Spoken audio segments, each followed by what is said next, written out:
welcome back to theater. Today, I'm going to be doing a lecture that I enter into with a certain degree of trepidation because in the past, this lecture has seemed like a freak show. Let's look at all the weird ways that theater has developed throughout the last century. And I never intended to be that way, but we are going to encounter quite a few strange plays. So you can kind of think of this as the family reunion section of our theater textbook, where I introduce you to some interesting characters with quirks of their own. But I still deeply think of them as family. I still cherish the works of somewhat quirky authors like Samuel Beckett or Carol Churchill. These are some of the greatest writers who speak to me the most deeply. So I hope that you will take them seriously, however odd they come off at first glance. So, like I said, we're working from sort of the turn of the century, maybe 1875, in through kind of what we're doing right now. Some people say that we're living in a postmodern era and that the theater is postmodern, but definitely a lot of these plays, the styles established are still what we're practicing today in the theater. So, for the purposes of this class, let's go ahead and say that we are still in the modern theater, modern dramatic literature era.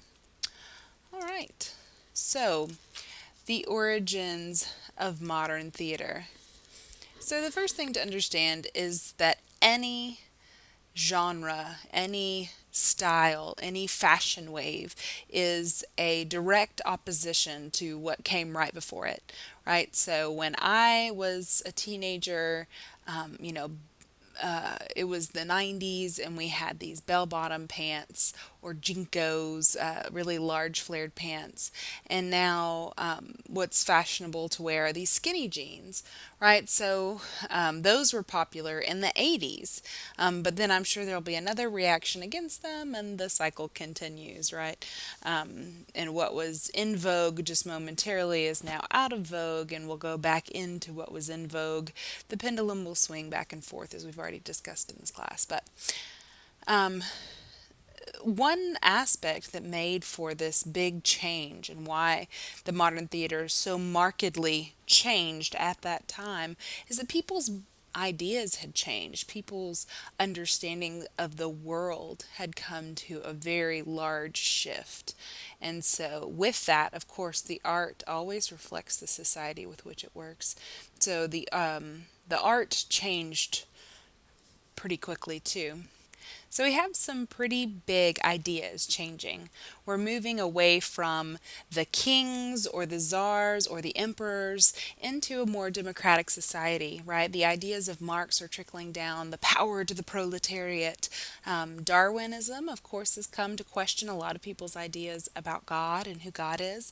And then also, who are we as animals? What is our instinct? And who are we as we live out what it means to be human? Are we animals or are we something higher? That really flipped a lot of people's ideology on its head. And then Freud, a lot of what we'll look at is psychodrama. It has to do with people with mental illnesses, people with drinking problems, people facing overwhelming psychological battles, and how that is acted out on stage. So those are just some ways that those big thinkers are reflected in the art of our time. The big question, the overarching question of modernity is, how does the individual exist, right? We're getting away from the group mentality, but it's one person's kind of battle with, how am I going to make it in this world? Who am I? And what are my goals, or are goals even possible, right? These big, deep questions are happening for lots of people. So, like I said, what does it mean to be human? What does it mean to be evolved, if it were? Or what does it mean to be a part of the environment in which you've been created? We'll talk a little bit about that when we talk about the Naturalists. When we talk about the naturalists, we'll talk about what does it mean to be a product of your environment. All right, so realism. If we're just taking a step back at realism, this is a picture from the original production of Raisin in the Sun with Sidney Poitier, which is one of my favorites there. Not that, we didn't have a great performance from Sean Combs as well. I'm not going to be hard on Felicia Rashad. I know that that was a wonderful production, but this is the first one that I was exposed to. So this is Raisin in the Sun, which is a famous American realistic play. Right, first thing we're going to see is a daily struggle from a human being, usually who is not as rich, right? When we talked about what the Shakespeare or the ancient Grecians were depicting these kings and queens and epic figures, demigods even.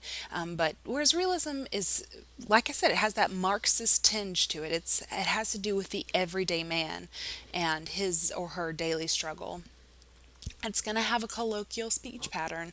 That's one of the hardest things about Eugene O'Neill or Chekhov even, is these sort of colloquial local speech patterns. The way that they talk in Boston is the way that Anna Christie talks in the famous Eugene O'Neill play. So, you read in your book the Eugene O'Neill and Harry Ape, when he says, I'm going to moida you, I'm going to moida you. He doesn't say murder you, he says moida, because that's how somebody in a coastal region like he was living in the Northeast would say it, moida, instead of murder. So, these local speech patterns are once again trying to observe reality as it exists around us, not as we want it to exist, not through rose-colored glasses, but actually how it exists.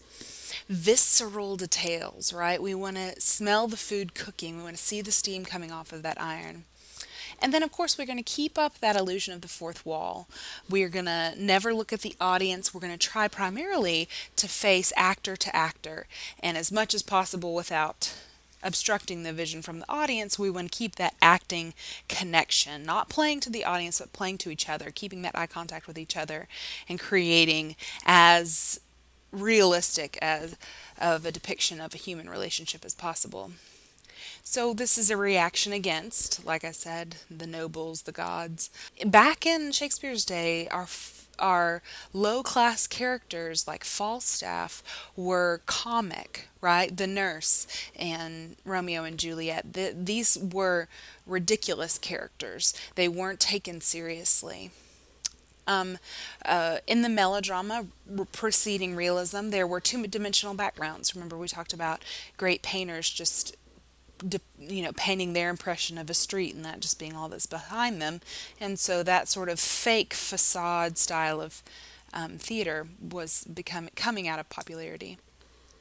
And then perhaps the most unfair is the style of melodrama. Now, what happened is we didn't have all these great lighting instruments, and we didn't have the grand theaters necessarily, so people had to wear a lot of makeup and stand close to the edge of the stage, close to the footlights so that they could be seen. Well, along with that, they had, to speak really loudly so that everyone could hear them in these booming opera houses. And so there was a sense of it being really fake. And then once the technology sort of advanced, then the acting style became more sophisticated. And you can kind of think of this in terms of a Chaplin movie, right? No actor in their right mind would say that Chaplin was a bad actor. Charlie Chaplin was a hilarious, heartwarming figure, but he had to be very over the top because the grainy television screen, the production quality was so bad, and that's why he had to paint on his eyebrows and, do those overextended gestures. Well, the same thing happened in the theater. That elocution was very declamatory. It was very overacted, which the style was very much a reaction against. I mean, we even look at a character like Eugene O'Neill. His father was an actor in the theater and did Count of Monte Cristo for many, many years in this over-the-top melodrama. If you know this, the romantic story of the Count of Monte Cristo, it's a very dramatized sort of, oh no, kind of melodrama. All right, so Joe Turner's Come and Gone is a piece of realism, and we talked about this a little bit before, but it bears repeating. So Bertha would bring out the biscuits, and we would be able to smell the biscuits, and everyone would sit down to eat, right? So that would be definitely a style, a mark of realistic theater. Seth talks about his money problems, right? Very openly. He says, I could get that many, the fine details of his work. I could get so many dustpans out of that piece of tin, right? And the fact that they even go into that much detail about his industry is a mark of realism, right? In melodrama or in these high arcing, Hamlet, Macbeth, they would never take the time to talk about the minute details of trade and something so vulgar as how they make money. So the picture that I had there is a depiction of this. The earthy speech patterns, he uses the N word, he has those sort of cuss words in it, and it's very sexual in nature, right? People admittedly have needs, sexual needs, and talk about them as if they're animalistic. And remember, when Freud kind of turned the world on its head with his ideas about sexuality, that really flew in the face of the Victorian era that preceded it. When Absurdists came out and said these sexual crass things, somebody like Jean Genet. Oh, that sounded really. Try that again. Jean Genet. He came up with these really crass sexual stories. They were very repellent to the Victorian audiences that he threw them at because they were so sexually, well, they would say virtuous, right? So, if you are following along in your book here, we're moving right along to 224. It is by far what you'll mostly see when you go to the theater is realism. Um, well, I say that. It definitely, anti-realism has become probably just as popular, but it definitely, when in the last first 50 years, 1900, maybe 1950, this was the most popular form of theater. Um, and most plays will be mostly realistic with some elements of not realism in it. Okay, it did create sort of a lab, the same thing that we talked about when we talked about Aristotle, about putting the truth on stage and letting people watch themselves. And realism was really, at a time when things could be dissected and understood based on the rational and objective world around us. And even more deeply, I don't want you to think that realism is just watching everyday life. It's not like you sit in the audience and watch somebody wash dishes for 2 hours. That's not the purpose of realism. The purpose of the realism is usually to expose a social issue. So, for example, if we were talking about Arthur Miller's The Crucible, some of you may have read that in high school. When The Crucible talks about these girls sort of blaming saying that they can see these evil spirits, see these devils, and they're blaming people around them. Well, that was supposed to be representative of the McCarthy era and how people were being accused of being communists who weren't. So it was almost always realism was used to expose some sort of social issue that people may not have been aware of or may not have been willing to look at. Realism is usually kind of gritty and painful. One of the best examples of realism in film that I can think of is Precious by Sapphire, recently and released. It has those moments where you can see the sweat rolling off of their brow, or we're depicting a harsh condition that somebody is living in the inner city. So. And that film, Precious, is not something that I want to sit down and watch every day, but it does have a sense of exposing the reality that someone else is living in, and then having me have to look at that and really think about that person's condition. So, So who was kind of the father of realism was Henrik Ibsen, a very famous Norwegian playwright. He was very scandalous for having done it the way that he was. He was a family man, a deeply religious man, and he saw the theater as a mouthpiece that he could sort of triumph these big issues in the world. And he was also very instrumental in establishing that theater in Stockholm and creating that national theater. Anton Chekhov is one of the greatest authors of our time. He was Russian, and Chekhov lived in the Tsarist era of Russia, and he was a doctor, and he would see people. He famously said, the rich people's insides are the same as the poor's. They have the same smelly sicknesses that the poor people have. And so he kind of, as we know, shortly after Chekhov died, that we had the Bolshevik Revolution. And there must have been some tension building up to that because there definitely is some themes of all people are the same, this complex relationships that we have. There was a lot of subtlety in Chekhov's plays, a lot of intricacy, people not coming out and saying what they mean, which we've talked about Chekhov a little bit so far. Um, and some people would question, and rightly so, is realism overrated? You know, s- should we actually show the person slitting their throat? Well, if we're watching Showtime, they're going to show it, right? They're going to show all of the violence, and but sometimes just cut away really quick from that violence, and we see the audience reaction to the violence. Then sometimes that's less disturbing. Sometimes, like the ancient Greece, it's easier to imagine than to actually watch it happen. A good example of this, in my opinion, is Signs, which is, I guess, kind of an older movie.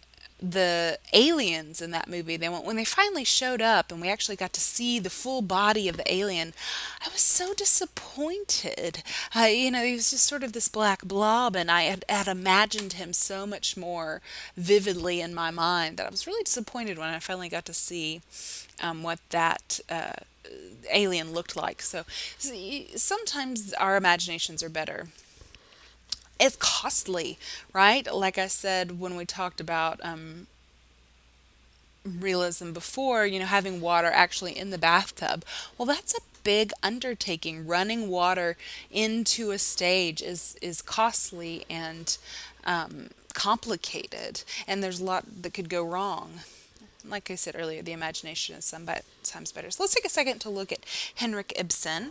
Um, Enemy of the People is a wonderful play about a doctor who figures out that the water in this spring is polluted, and he comes to his community and says, this is horrible, we need to fix it, but the people are looking to make a lot of money off their hot springs, and they don't want to hear the truth. And so he kind of becomes, this doctor becomes the mouthpiece for the truth, and everyone starts throwing rocks at his house and alienating his family. And we see this theme over and over again in Ibsen's play. The person who stands up for what is right, the person who, is willing to speak up is alienated. And then Doll's House, which was extremely controversial at the time. Nora has this husband, and he constantly calls her his little doll, or he dresses her up and buys her dresses and thinks of her as his sweet darling. And she feels so oppressed in this household where she's not taken seriously that she ultimately abandons her family. Which of course is an extreme even by our today's standards. But I think that Ibsen had an important thing to say about what women could be seen as in that day and age, and how they were coming into a stronger sense of what they could be in the family. So Chekhov, Cherry Orchard is one of those plays without much of a plot, honestly. If I were to give a fair critique of Chekhov, a lot of people would say it's not exactly one event after another. At the beginning of the story, we have this family who has a house, and then at the end of the story, they're moving out of the house. And that's really as much of a plot as we get. The mother is always giving away money, even though the family is very, very poor, which is once again the fall of the social elite and the rich people, right? We start to see that come into fruition as we move from a more farm kind of culture into an industrial one, where those houses with lots and lots of maid service just kind of fell out of fashion. So there is not a lot of, nobody gets stabbed. There isn't a lot of people who kiss or anything, real action that you can kind of hold on to. In fact, a lot of the characters, when they say something, nobody will reply to them. And it's like as if people are just kind of having mini monologues on stage without a lot of interaction. It can seem sort of random. And perhaps the most markedly Chekhovian aspect is that he was a doctor and he has kind of humor and pain back to back. So somebody could say something horribly tragic and then say something really funny in the next sentence. And this is kind of a mark of tragicomedy, the most common form of genre that we have today is in this Chekhovian style, and he was really one of the first to, of course, I called it Chekhovian. He was considered the founder of this sort of, it doesn't have to be just funny, it doesn't have to be just serious. It can be funny and serious at the same time, and we can laugh at our pain. He revamped some of the Lazis about, a doctor pulling a tooth, and that was just hilarious to the Italian crowds, and then, of course, again to Chekhov. So that pain was really funny. So we're moving away from realism and into a very subtle, different kind of theater, and that is naturalism. So, what do I mean by dramatic convention? A dramatic convention is something that the audience just accepts, and we use it all of the time. If the lights go out at intermission and they come up after intermission, it doesn't. Usually, time has passed, and if the actors have changed clothes, then the audience will just assume, oh, okay, this is sometime later. Another dramatic convention might be lights out and lights back up. Really, in naturalism, they're trying to make it as close to how it would be in the real world as possible because they believe that the person was a product of their environment. So they would want a consistent verisimilitude on their environment, the same place, the same setting, the same time. We're living in real time. Once again, it is based on that Darwinistic idea of nature and that we are a product of our environment. And when we say biological, this includes some of the more complex things like sexuality, right? Being depicted as sort of an animal instinct rather than some divine right. And naturalism was fairly short lived, to be fair about it, because they were trying to stick to real time and making it exactly as it would be. Not this high mindedness, not any sort of current issue, but just creating life itself. Perhaps the most famous naturalist was Strindberg. Strindberg was taken at the time to have hated women because he wrote these sort of frivolous women or women that were sexually very open. He had quite a few wives himself, had sort of a scandalous life. But this is his most famous was Miss Julie. She was an aristocrat whose mother was a feminist and whose father was abusive. And so her mother kind of goes crazy. And we see, once again, that psychodrama sort of unrolling, that sense of Freudianism. And then Miss Julie is brought out to the world. She's sort of, in the South, we would think of her as a debutante, as sort of being introduced to society. But that night, she actually sleeps with her butler, her chauffeur. And the chauffeur jokingly says, "Well, you should just kill yourself now." And they kind of have this mean banter. And she does. She kills herself in the final moments of the play. But it sort of speaks to the biology of it. The fact that she has those needs would have been seen as completely anti-Victorian, completely just mind-boggling that they would depict this woman. But he wasn't really, it's important to distinguish here that he's not really thinking of female sexuality as an issue. He is just thinking that Miss Julie is a psychological character which we can observe, that she is a product of her age and her parents, which it goes into depth talking about who her parents were. So, August Strindberg.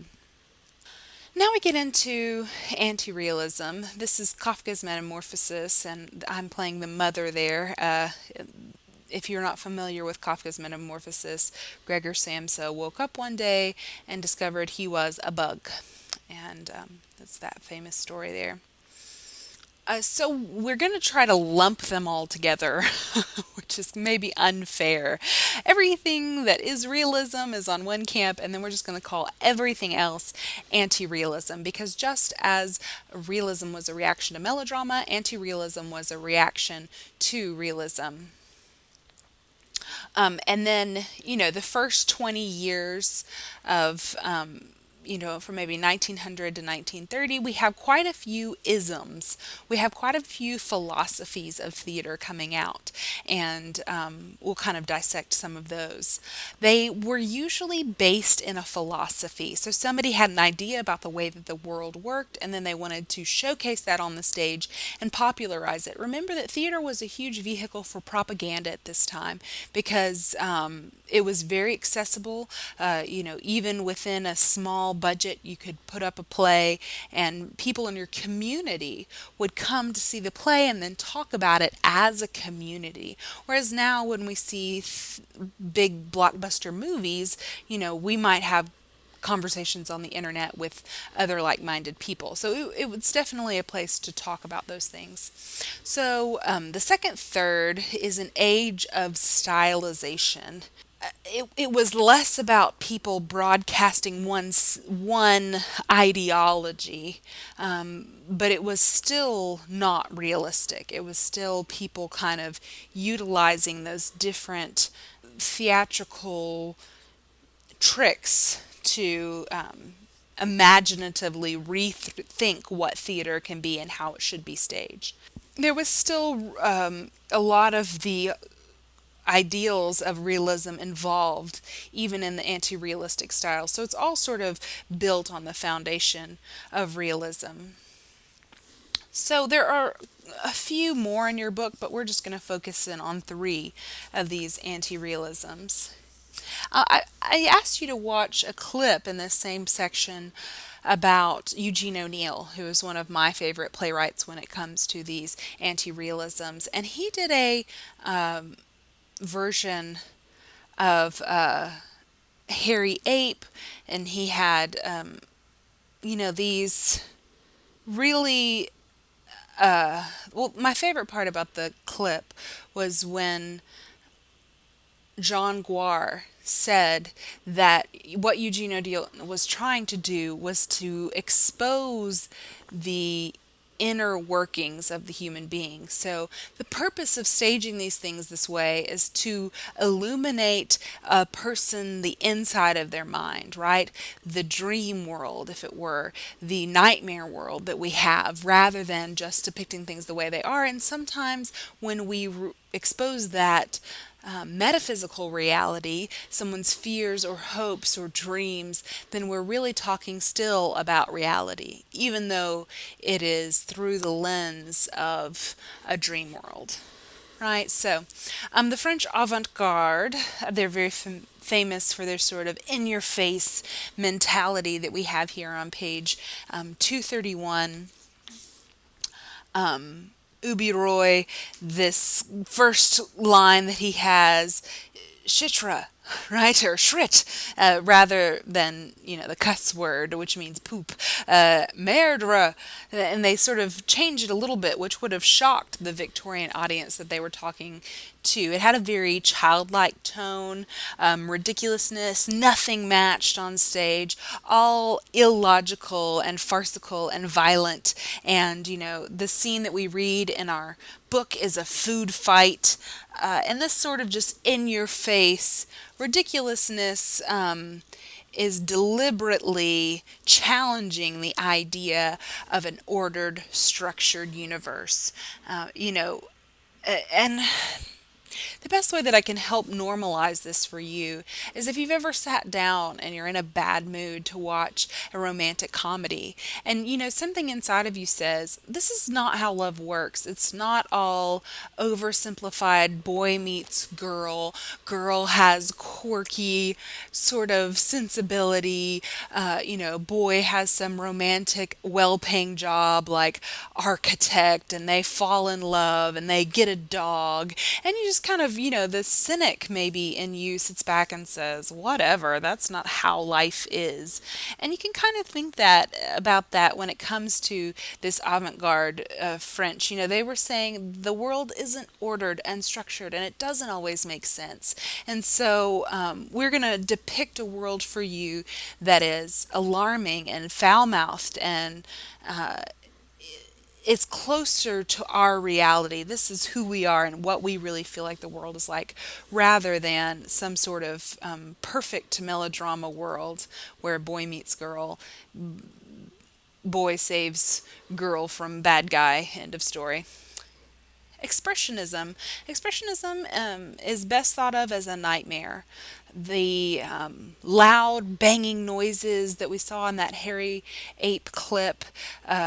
If you are a fan of early film, Metropolis is a very famous expressionistic film, coming right out of, it's still black and white kind of era. Expressionism would have been very bold, lots of shadows, lots of exaggerated scenery, so it wasn't representational. It would have been like an oversized clock or an oversized churn or wheel. Jerky movements, even, sort of a sense that we're robots, and is usually expressionism is around the themes of industrialism and the pain of working. If you look at a play like Adding Machine by Elmer Rice, it's angry and it's attacking the idea of what industrialism is doing to America. And I love this dialogue that is cut out of this Eugene O'Neill play. If you'll notice once again that it's written in dialect. So when he says, "Oh, you're making me sick," he's got that sort of, yeah, say dis is a cinch. The dis, it would say this, but he puts the D there instead, which you're already familiar with because you read the August Wilson play. But some actors are sort of afraid of Eugene O'Neill because he writes that way. And it's fascinating. This Yank character sort of turns into an ape while he is doing his job. In the being treated like a cog in the wheel, he sort of turns into this growling, animalistic, brutal, shameless character. He even growls at the girl who comes down to Mildred, who comes down to watch them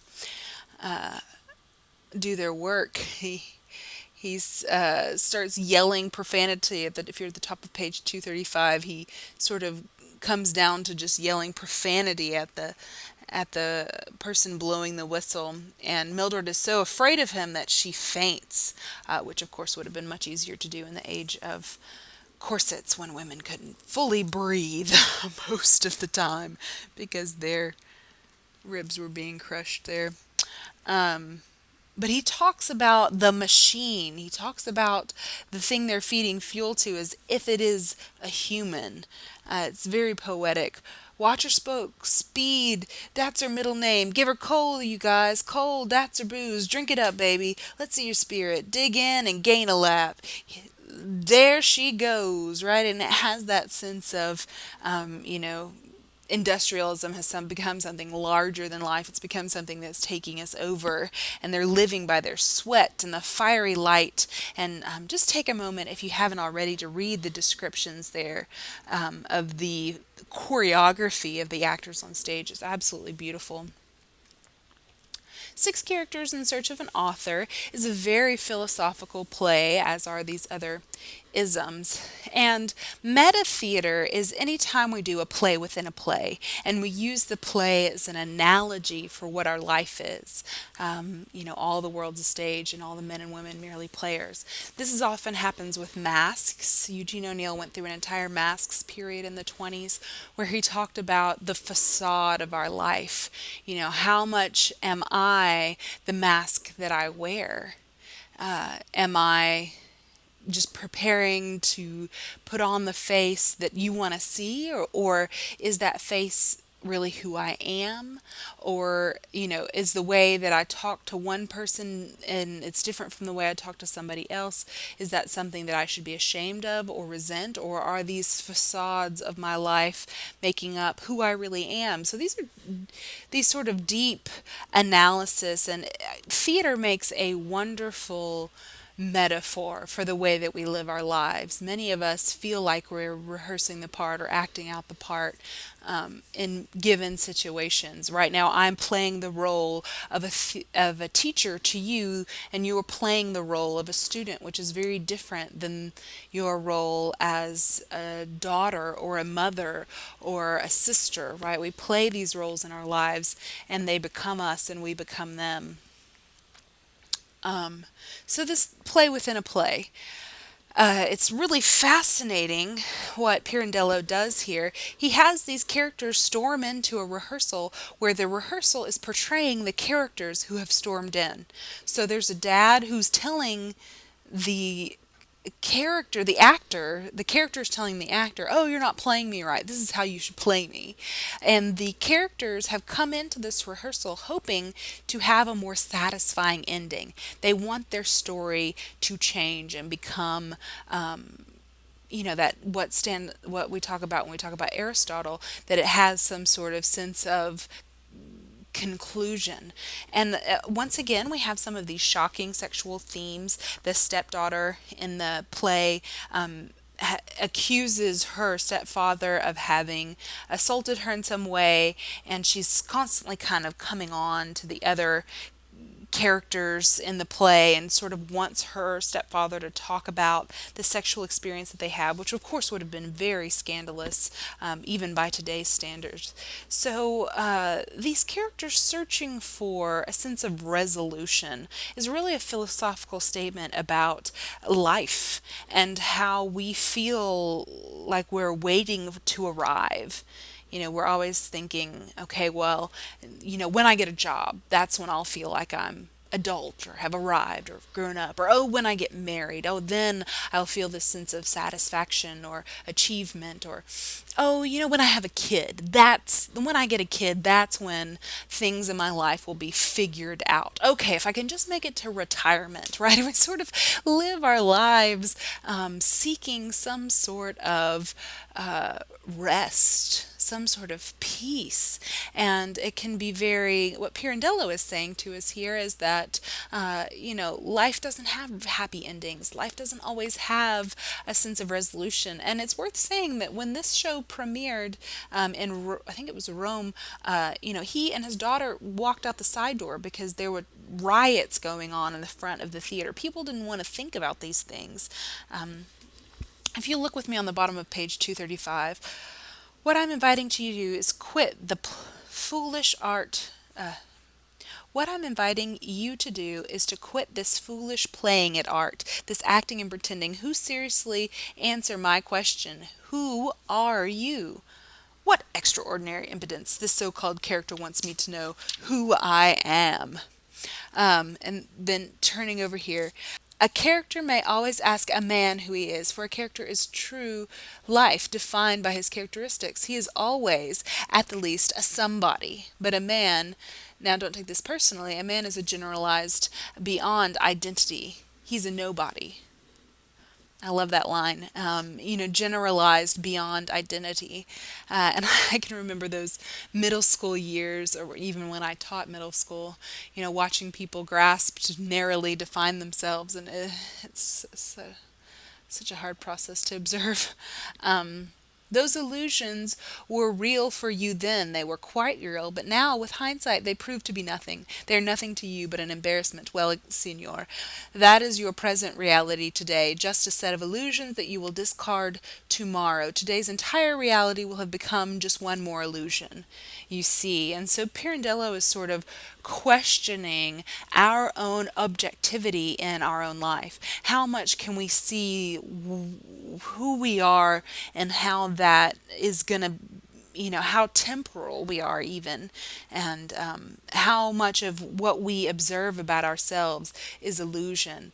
You may have some sort of social media website where have this image that you're projecting to the world. What kind of music do you listen to?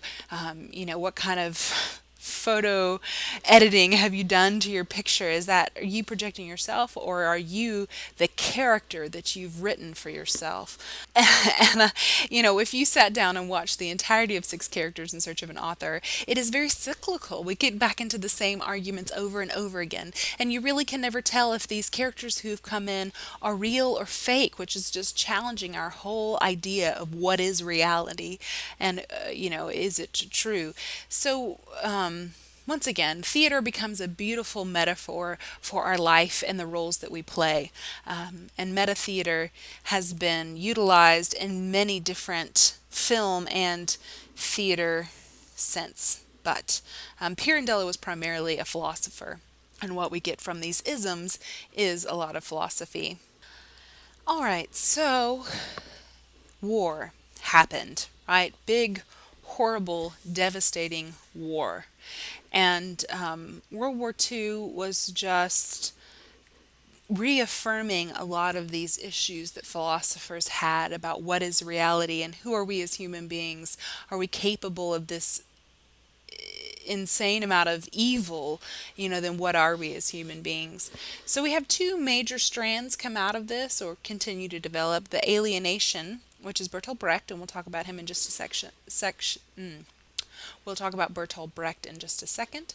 And then the theater of the absurd, which is primarily a French movement. So, theater of the absurd. This is a Samuel Beckett play where a woman wakes up and she's buried up to her waist in sand. Now, the title is very ironic here, Happy Days, and she is trying her hardest to have a good day. She gets her purse out, she brushes her teeth, and she is trying to make the most out of her circumstances. But right? No matter what she does, she is still buried up to her waist in sand, right? And it's sort of Samuel Beckett saying, as happy as we can try to be, as successful as we can try to be, I once heard it said that praying for riches on earth is like praying for a better cot in a concentration camp. And it's true to an extent that we live in a cursed earth, and Samuel Beckett is bringing that to our attention, that we have to be realistic about the seemingly thwarted idea of what is reality here on earth for us. He was Irish, and he has that dark Irish sensibility, the wit and the pain that has been true of a lot of Irish theater throughout the years, and still up into today. My favorite playwright, Martin McDonagh, is Irish and has that searing sense of dark pain. But he was living in Paris when it was occupied by Nazis, and a lot of the Paris authors sort of reacted to each other after this Nazi takeover of Paris. So the meaninglessness of existence, you have to remember too within the scope of what they were dealing with. And, why did thousands of Jewish people have to die? Why did hundreds of thousands of Russians, slaughtered? What was the meaning of this? And at the time, it must have been an overwhelming sense of pain. Characters in isolation, characters in alienation, and no matter what they do, they are not getting any results. So, this picture up here of these lovers, and they're encapsulated in what look like urns, right? And so that's sort of a nod to death. So they're having these arguments about, this man is sleeping with both women, and it's a very futile sensibility. They're not really talking to each other. They're making excuses for themselves. They're cursing each other, but they're still trapped in these urns. They're trapped in the idea of their own pain and death and what will eventually happen to them. Samuel Beckett plays are definitely. My husband and I had taken a trip to Louisville, kind of spoiling ourselves for the weekend. And we went in a parking garage underneath a hotel, and the entrance was an entrance only. It wasn't an exit. And we could not find a way to get out of that parking lot. And we drove round and round and round. Finally, the parking attendant covered up one of the closed exits. And I said, oh my goodness, I feel like I'm in a Samuel Beckett play. This sense of hopelessness, this sense of going in circles is definitely a Waiting for Godot kind of moment. So the absurd is based on the idea that human action is basically futile, that there's not a lot we can do about our circumstances.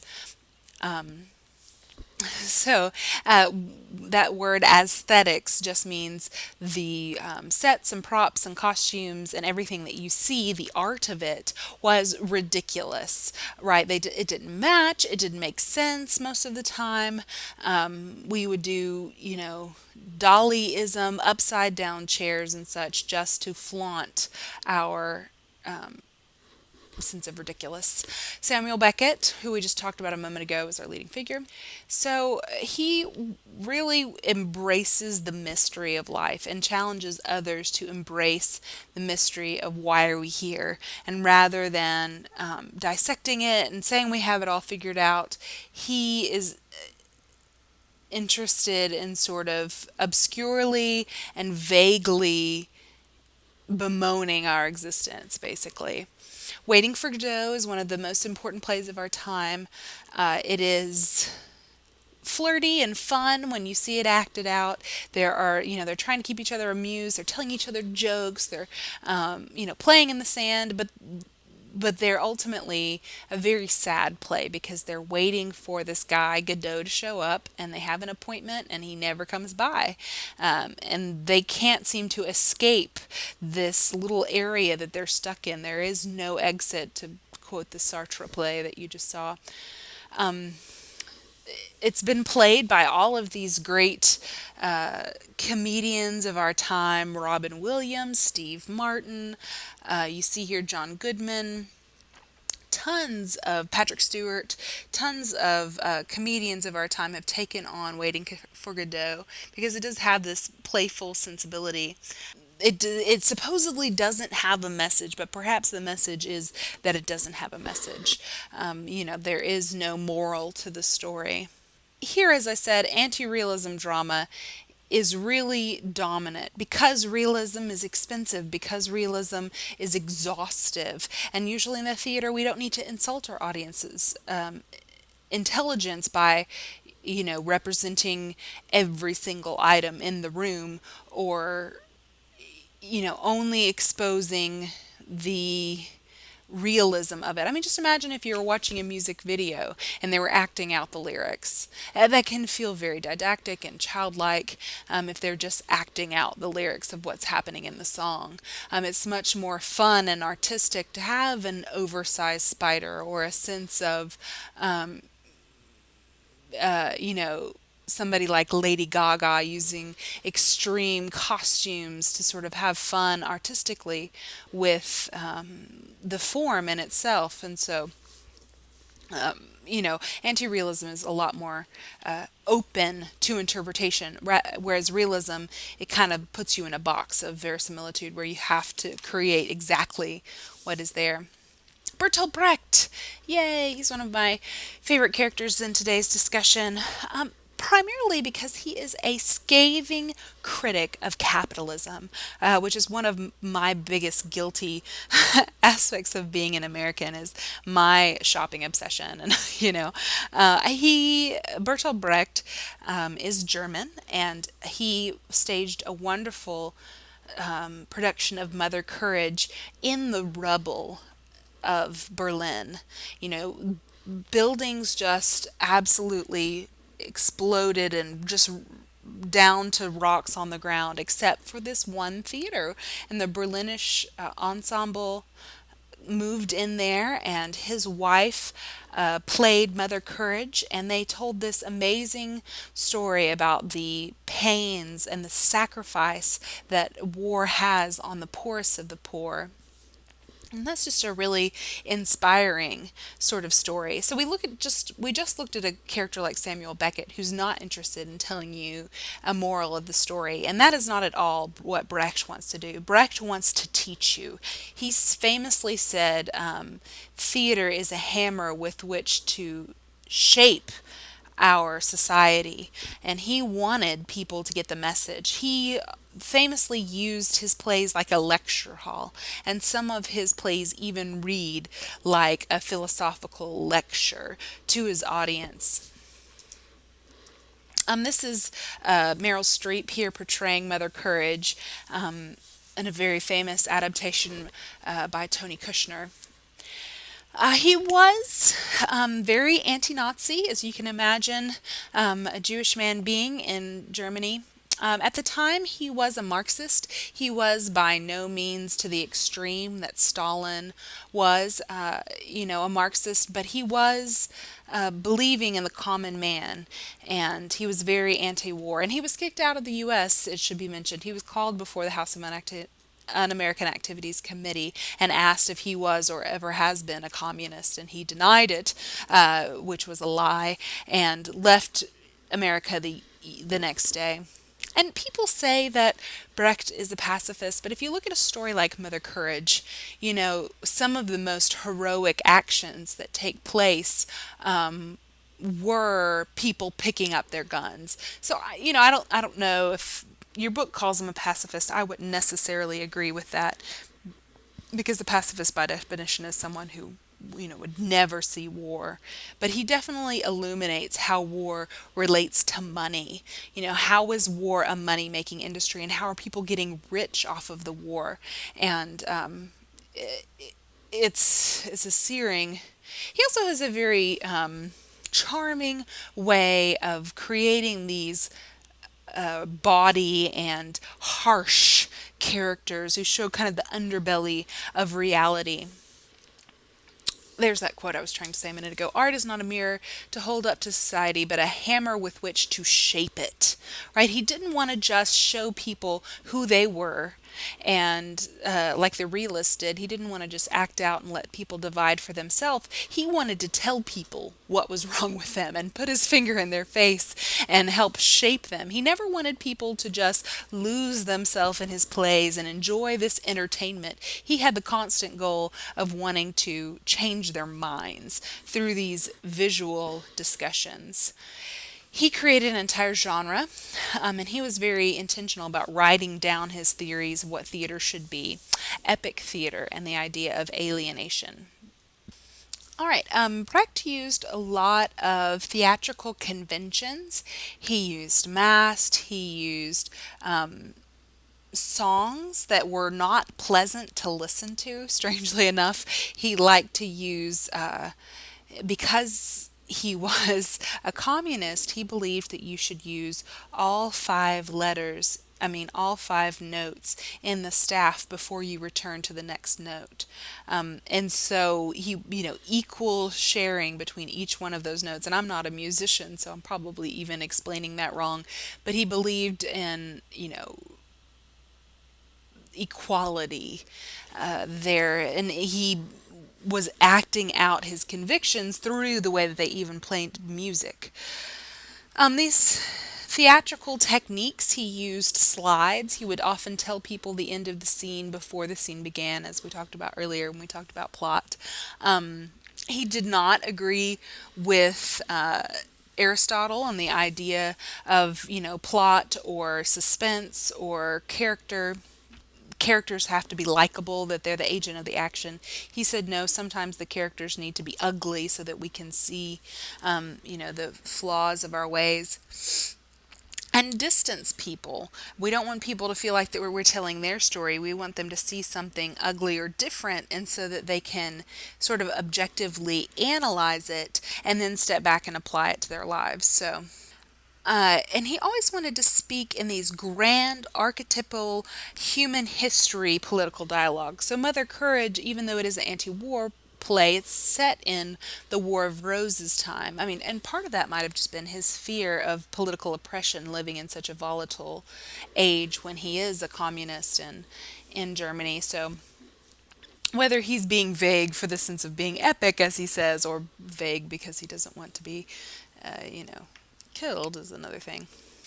He was very interested in, like I said, the political, the social arguments. He wanted people to be conflicted. He wanted to be intelligently satirical. He is also, I think your book rightfully says on page 241, that he is charmingly bawdy. One of my favorite lines from Mother Courage is when she talks about each of her four kids are from four different fathers.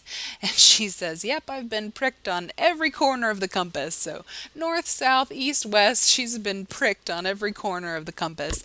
And, for many women at that time, it would not have been, such a charmingly bawdy kind of sensibility of this woman.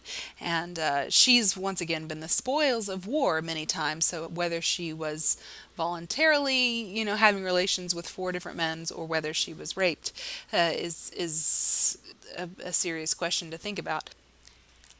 So he wants people to have social arguments. He wants people to come to some aha moment when they realize that the way that they believe is wrong. He wanted people to get to the point where they could observe, step back, and make a decision about the character who's living out their lives or the situation. And part of that was setting it in a foreign place, like I said, the War of Roses, or the examples given in your book is Good Woman of Szechuan, and she is set in China, which he knew nothing about China, but he just wanted to distance people. He wanted them to see her as something different so that they could, judge her. So, what do we mean by exposed theatrical labor? So, in the theater, we go to great pains to try to hide the magic, as it were. We kind of like to think of ourselves as magicians who do sleight of hand. So, we'll have the rotating stage so that we don't have to have someone walk in all black and pick up the chair and move it. And we also, in the way that we write stories, we try to manipulate the audience to feel a certain way by that. 11th hour ballad of the song. We want them to cry with us. But he refused to use any of these tricks because he wanted people to realize that this was fake. This is theatrical in nature. This is not. So, you could see the rope and you could see someone pull the rope to change the scenery. It was not about manipulation or sleight of hand or magic. So Good Woman of Szechuan, I think it's really fascinating. On page 242, they sort of lay out this epilogue where the character apologizes for this kind of vague ending.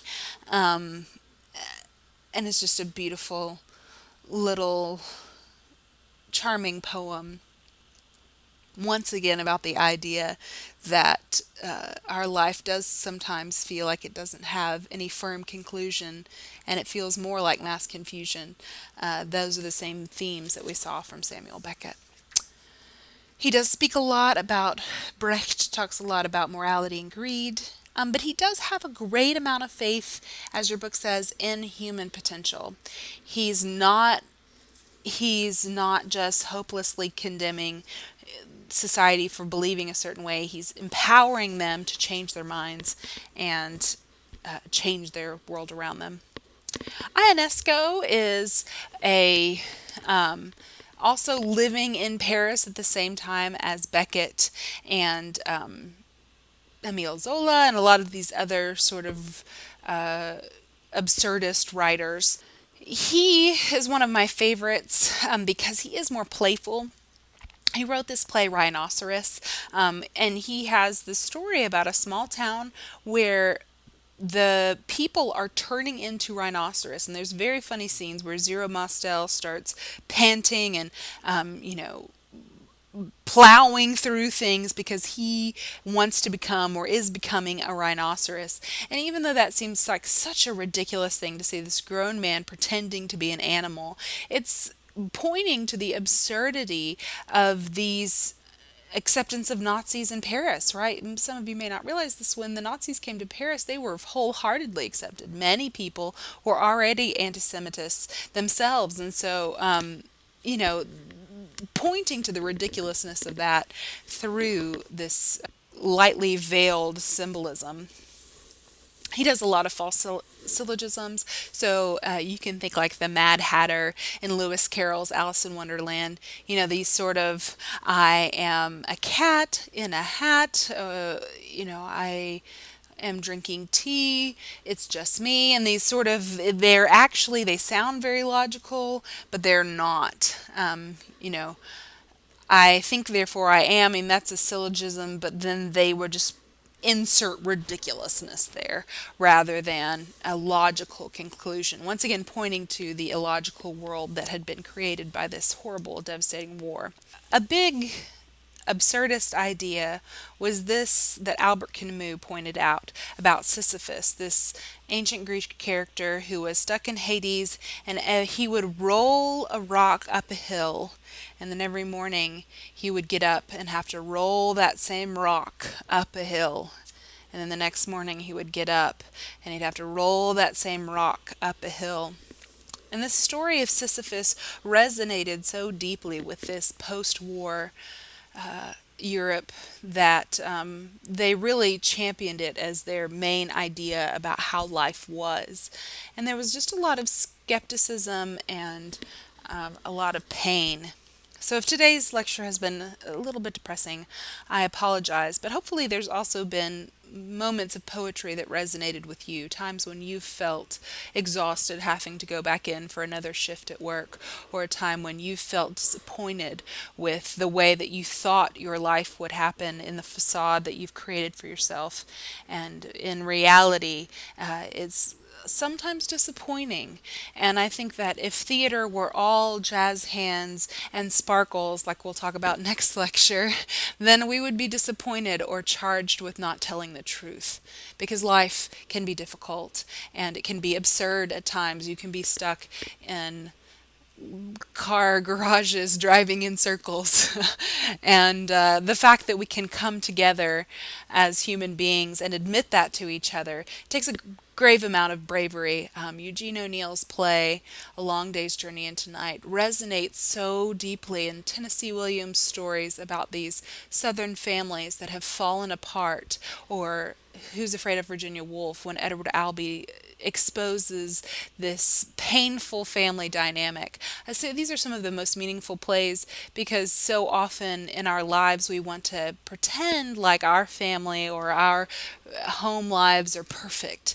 And so to see other people sort of expose the inward, expose the mind of the play, expose the pain and the underbelly, and just bravely vulnerable ways is relieving and both touching to us as human beings. So I hope that I have not shown you modern theater, the freak show, and I hope that you'll go back and read some of this poetry in this chapter, not necessarily because it's on the test, but because it will be that soul food that art can be to you. So, thank you for listening.